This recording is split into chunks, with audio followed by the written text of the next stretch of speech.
Welcome back to Rooted in Rising. I'm Dr. Carmela Maxell. Today's midnight reflection is called You Have the Right to Remain Silent, Moving Quietly Through Your Successes. Now, before you hear that title and think I'm about to tell you to hide your accomplishments or make yourself smaller, I'm not. This isn't an episode about shrinking. It's not about pretending your victories don't matter. It's not about denying yourself the joy of celebrating. It's about something much different. It's about protecting the parts of your life that are still becoming. Because somewhere along the way, many of us were taught that every milestone deserves an audience. Every promotion deserves a Facebook post. Every accomplishment deserves an announcement. Every dream deserves to be shared before it's even had a chance to grow roots. And if I'm being honest, I had to learn this lesson myself. I've shared exciting news with people who celebrated me in ways I'll never forget. I've also shared exciting news with people who barely looked up from their phones. People who said, "Oh, that's nice. Cool." Or my personal favorite, they immediately changed the subject. If you've ever walked away from sharing one of your proudest moments feeling smaller instead of bigger, this conversation is for you. Maybe you've been there. Maybe you finally finished your degree. Maybe you bought your first home. Maybe you got engaged. Maybe you landed the promotion. Maybe you paid off debt. Maybe you finally had the courage to leave a relationship that wasn't healthy. Or maybe you accomplished something that nobody else could even see. Maybe you got out of bed after months of depression. Maybe you made it 30 days sober. Maybe you finally decided to start therapy. Not every victory comes with applause. Some victories are invisible, but they matter just the same. Eventually, I realized the disappointment wasn't really about the accomplishment. It was about who I hoped would celebrate it. One of the hardest lessons adulthood has taught me is that not everyone has earned the privilege of hearing your good news. Now, before you misunderstand me, I'm not telling you to become secretive. I'm not telling you to stop celebrating. I'm asking you to become discerning. There's a difference. Because celebration is healthy. Validation is human. We are wired for connection. When something beautiful happens in our lives, we naturally want to share it with people we love. That's normal. That's human. The desire to celebrate isn't the problem.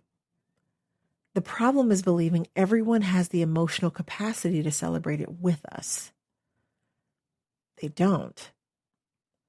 And sometimes it has absolutely nothing to do with us. Sometimes they're grieving.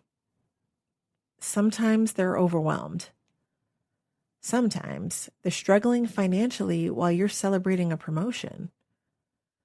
Sometimes they're wrestling with infertility while you're announcing a pregnancy.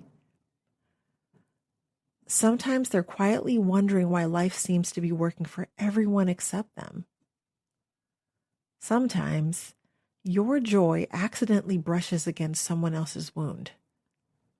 And that's painful for both of you. We make it personal. Here's what most of us do. Someone responds poorly to our success, and immediately we begin making it about ourselves. Maybe I shouldn't have said anything. Maybe I sounded arrogant. Maybe I'm doing too much. Maybe I made them uncomfortable. Maybe I should stop sharing. No. Sometimes the response has very little to do with you. Psychology teaches us that every single one of us experiences the world through our own lens.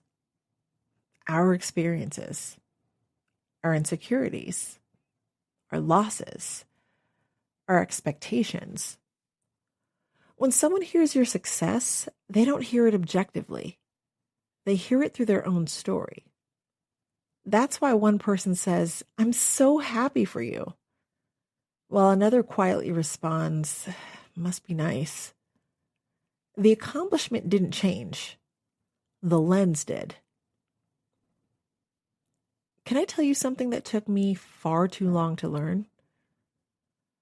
Not everybody who loves you knows how to celebrate you. Sit with that for a second, because I wish someone had told me this years ago. Some people are incredible during your hardships. They'll bring you dinner when you're grieving. They'll answer the phone when you're crying. They'll sit with you in silence. But when your life starts changing, when opportunities begin showing up, when your confidence grows, when your hard work begins paying off, something shifts. Not because they stopped loving you, but because your growth quietly asks them to confront places where they may feel stuck. That's uncomfortable. Again, not always because they're jealous.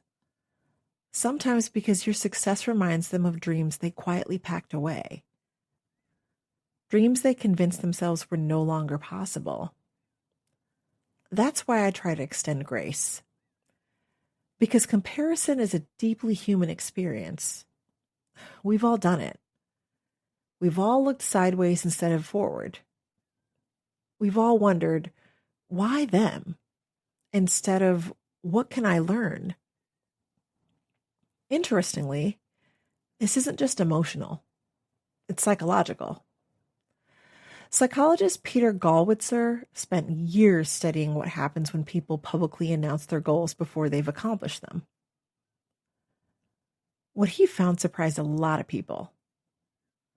When we publicly announce our goals, our brains can experience a premature sense of completion, almost as though we've already achieved part of what we set out to do. The recognition itself becomes rewarding. The applause comes before the work. And sometimes that actually reduces our motivation to continue. Think about how many times you've heard someone say, "I'm going to write a book. I'm going to start a business. I'm going back to school. I'm going to lose 50 pounds. Those are wonderful goals. But sometimes talking about them gives us the emotional reward without requiring the discipline.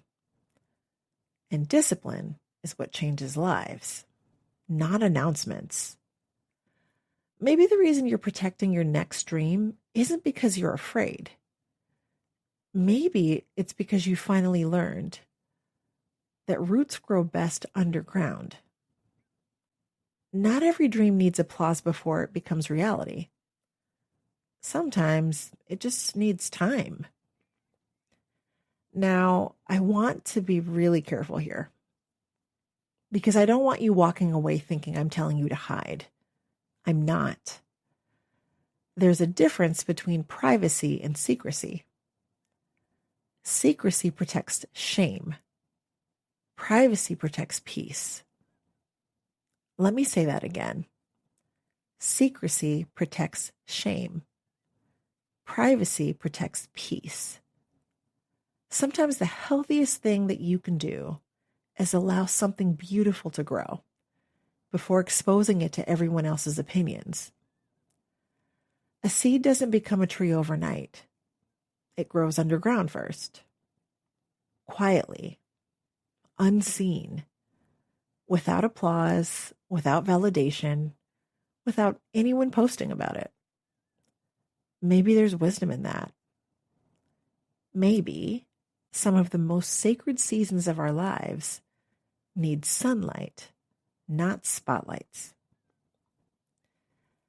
As we close today's midnight reflection, I want to leave you with one final thought. Moving quietly isn't about making yourself invisible.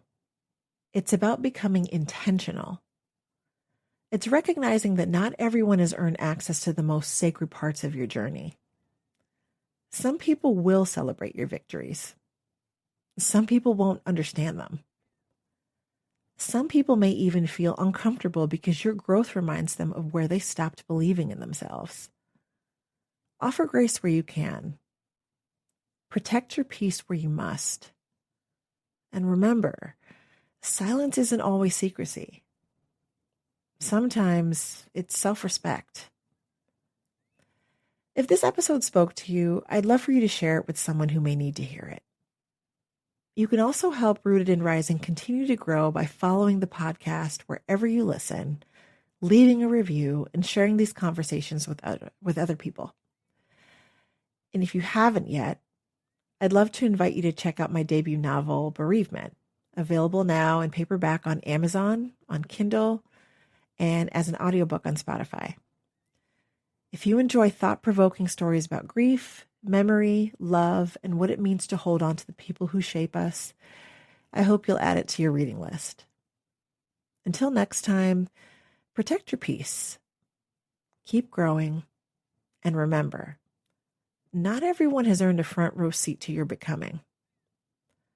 Remember to stay rooted in who you are and keep rising into who you're becoming. Take care.